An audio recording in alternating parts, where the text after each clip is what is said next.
Okay, so we're back for another deep dive. Yeah. And this time we're looking at Lincoln Haverford. Lincoln Haverford, exactly. Yeah. His book, Winning Mindset. Mm-hmm.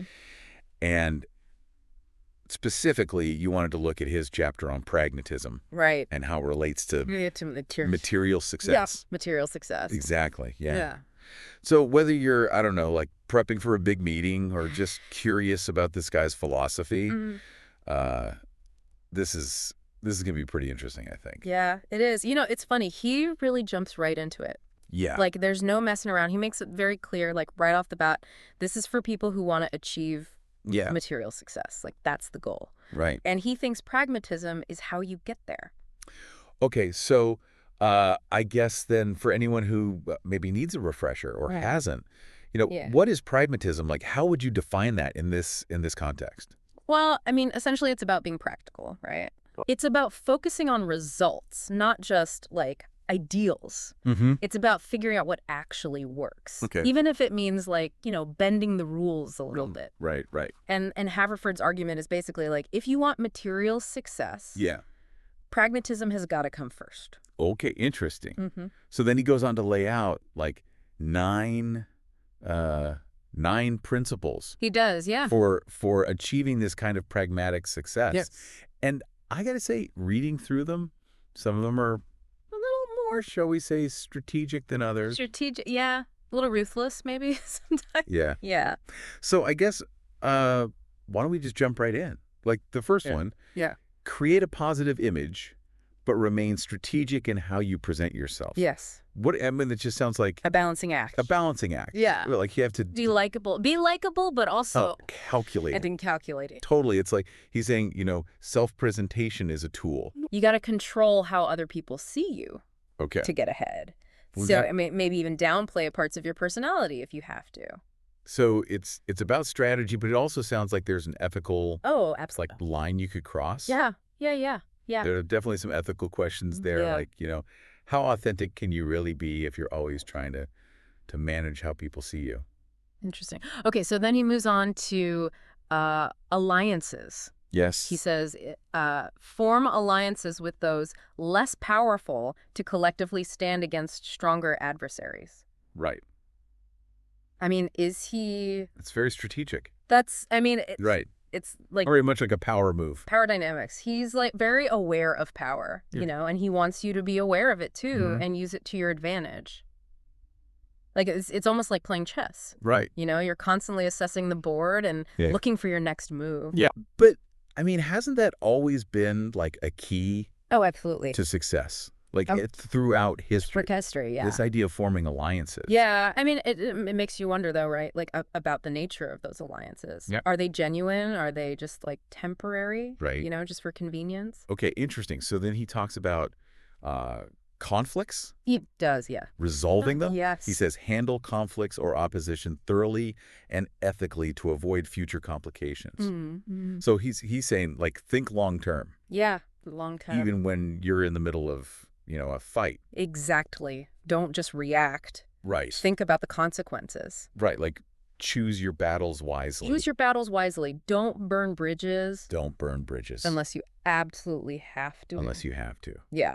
Okay, so then he kind of shifts gears a little bit. He does, yeah. And talks about friendships. Yes. Build as many friendships as possible while working to reduce the number of adversaries. Mm-hmm. It's kind of interesting, right? Yeah. To go from like strategic conflict resolution to like make friends. Making friends. Yeah, but I guess it makes sense. But yeah. Right. I mean, having a good network can be really helpful. Yeah, opens doors. It does. It opens doors, provides support. Yeah. It's all about like building social capital, Okay. Mm-hmm. So then we get to one that this is a good one. This is a good one, I think. Yeah.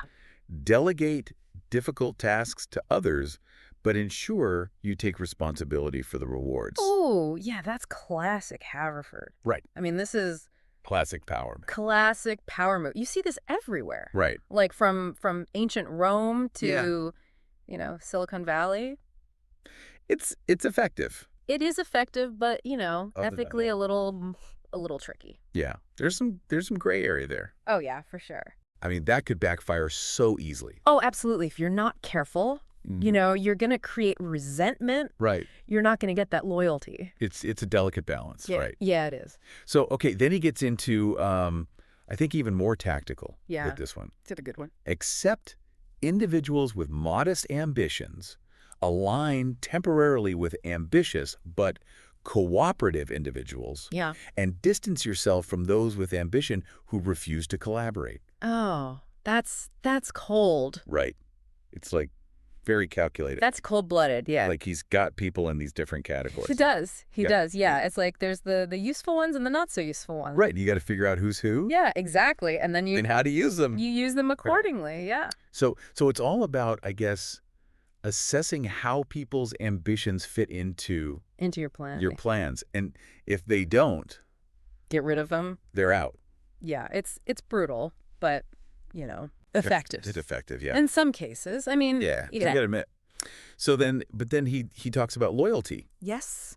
Cultivate a loyal group that supports your vision and helps you achieve your objectives. Right. Right.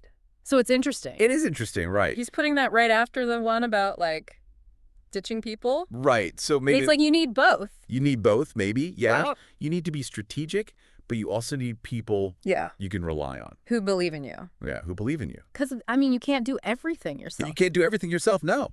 You need a good team. Exactly. Exactly. And then finally, I think this is probably... This is the best one. The best one. Yeah. Adapt to the changing times and historical circumstances while continuing your individual efforts. Yeah, like that's timeless advice. Yeah, listen, no matter what you do, what's going on in the world, things change. Things are going to change. So you got to be able to... You got to adapt. Adapt, yeah. If you want to stay ahead. Yeah, okay. So, I mean, there you have it. There you have it. The 9 principles. The 9 principles, yeah. Of Lincoln Haverford. Of Lincoln Haverford for achieving this pragmatic success. Mm-hmm. Some of them are pretty straightforward, I think. Yes, some are a little more... complex. A little more ethically ambiguous, maybe. Yeah, ethically ambiguous, yeah. Yeah. But, I mean, the thing that really struck me is just how much emphasis he puts on... Strategy. Yeah, and power. Yeah. Like understanding how power works. Knowing how the system works, yeah. Yeah, it's not enough to just work hard. Right. You got to know how to play the game. How to play the game, yeah. Mm-hmm. It's definitely a lot to think about. Yeah, it is. And it definitely leaves you with some questions. Some big questions. Yeah, like, would you be comfortable using these principles in your own life? And at what cost? Right, exactly. So, I mean, something to consider. Yeah. As you kind of explore. Explore this. We use Haverford's work. Haverford's world of pragmatism. Mm-hmm. Yeah, definitely. We'd love to hear your thoughts. What you think about all this. Yeah. So, be sure to share your insights. And let us know. And until next time. See you then. See you then. Yeah.